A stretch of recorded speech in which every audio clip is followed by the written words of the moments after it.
The most revealing moments inside the royal family are rarely announced. They arrive quietly, almost accidentally, captured in the background of a photograph or the back seat of a car. And this time, it was not a senior royal, a dramatic statement, or a palace dispute that caught attention. It was someone who is usually never meant to be seen at all. Before we dive in, there's something I need to share with you. Over the past few days, thousands have watched these stories unfold, but most haven't subscribed. If you're one of them, I invite you now to join us. Subscribe to Crownverse so you never miss the next chapter in this unfolding royal history. On the surface, it looked like a routine royal tradition playing out once again. King Charles hosting his annual Christmas lunch at Buckingham Palace, welcoming close family members for a private gathering ahead of the festive season. Cameras lined the entrance as expected, capturing familiar faces arriving one by one. Prince William and Princess Catherine arrived with their 3 children, Prince George, Princess Charlotte, and Prince Louis, smiling politely, as they have been trained to do from a very young age. But then, something unusual appeared in the images. In the back seat of the car driven by Prince William, visible through the window, sat a woman rarely photographed, rarely named, and almost never discussed publicly. Maria Teresa Turrion Borrallo, the longtime nanny to the Wales children.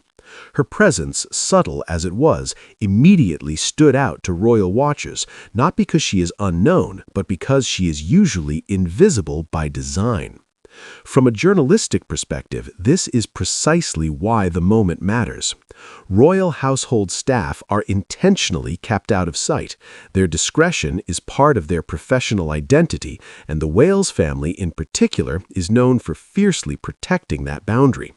When someone like Maria appears in an official royal setting, arriving at Buckingham Palace during a high-profile family event, photographed alongside senior royals, it becomes news not because of scandal, but because of rarity. Sources familiar with royal routines emphasize that staff attending such gatherings is not the norm. This was not a working engagement, not a tour, not a public-facing event requiring operational support. This was a family lunch, and Maria was there. What makes this notable is not speculation, but context. Maria Teresa Turrion Borrallo has been with the family since Prince George was still a baby, joining the household when he was just 8 months old. Over more than a decade, she has quietly cared for 3 future royals through infancy, childhood, public scrutiny, and private moments the public never sees. That much is established fact and widely reported. What is new here is her visibility and the setting in which it occurred. Photographs show her seated behind Princess Charlotte, who sat in the front passenger seat. The arrangement itself is ordinary. The implication is not. It suggests that Maria was not simply nearby or following in a separate vehicle, but traveling as part of the immediate family unit. That detail has been carefully noted by multiple outlets. Sources quoted in previous reporting have described Maria as firm, structured, and deeply affectionate, attributes expected of a Norland-trained nanny. Those character descriptions are not new. What is new is the way her role appears to be quietly acknowledged, at least visually, in a setting traditionally reserved for blood relatives. From a journalistic standpoint, it is important to not overinterpret this. There has been no palace statement, no official confirmation that Maria was formally invited as a guest, no suggestion of a protocol change. Any claim that this signals a shift in royal rules would be unverified speculation and should be treated as such. However, it would be equally misleading to dismiss the moment as meaningless. Maria's presence speaks to continuity, and continuity has become a central theme in coverage of the Prince and Princess of Wales.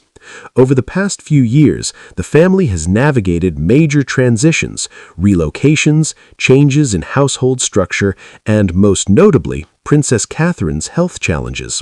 Throughout all of it, one constant behind the scenes has been the children's care.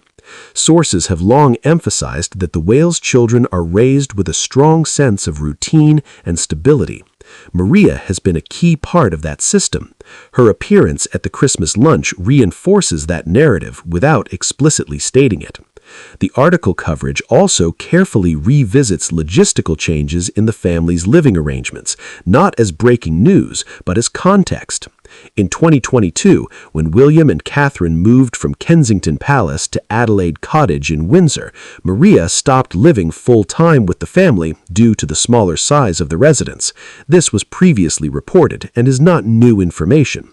What is new is the suggestion, cautiously framed, that the family's more recent move to Forest Lodge, a larger property, could potentially allow greater flexibility. It is critical to note the language used here by sources.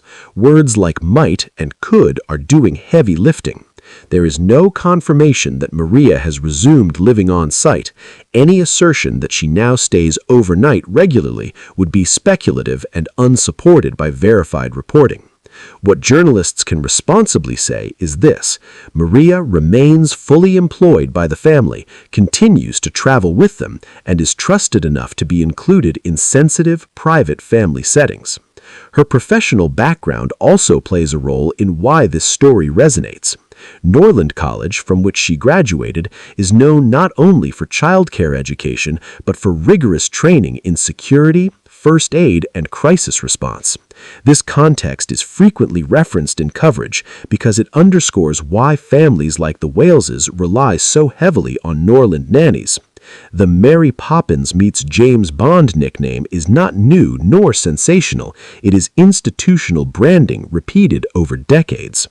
Maria has previously been photographed in her Norland uniform at public events, including Princess Charlotte's christening. Those moments were rare then, and they remain rare now. The difference is timing. This Christmas lunch took place during a year in which the royal family has been under intense scrutiny, balancing public duty with personal vulnerability.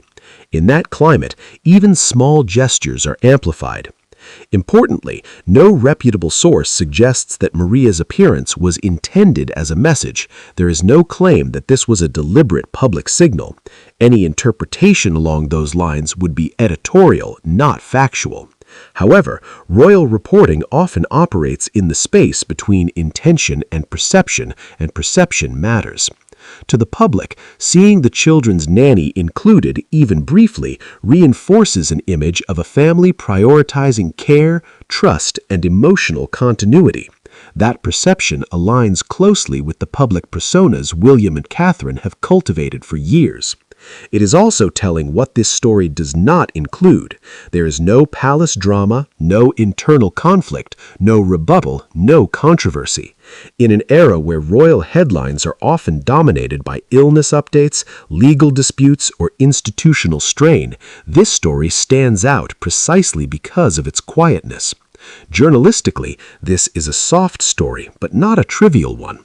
It provides insight into how the next generation of royals is being raised, who is trusted within their inner circle, and how the family navigates visibility and privacy. Maria's role has always been significant. What changed this time was not her importance, but her visibility. And in royal reporting, visibility is never accidental, even when it appears that way. For now, the facts are simple and verifiable. Maria Teresa Turrion Borrallo attended King Charles's Christmas lunch with Wales family. She arrived in the same vehicle as Prince William and Princess Charlotte. She continues to serve as the children's nanny more than a decade after joining the household. Everything beyond that, symbolism, intention, future arrangements, remains open to interpretation and should be treated with caution. But one thing is clear. In a family defined by tradition, hierarchy, and distance, the quiet inclusion of someone who has spent years caring for the future of the monarchy tells a story of its own. One that does not need words, statements, or announcements to be understood. Sometimes the most revealing royal moments are the ones that pass almost unnoticed unless you know where to look.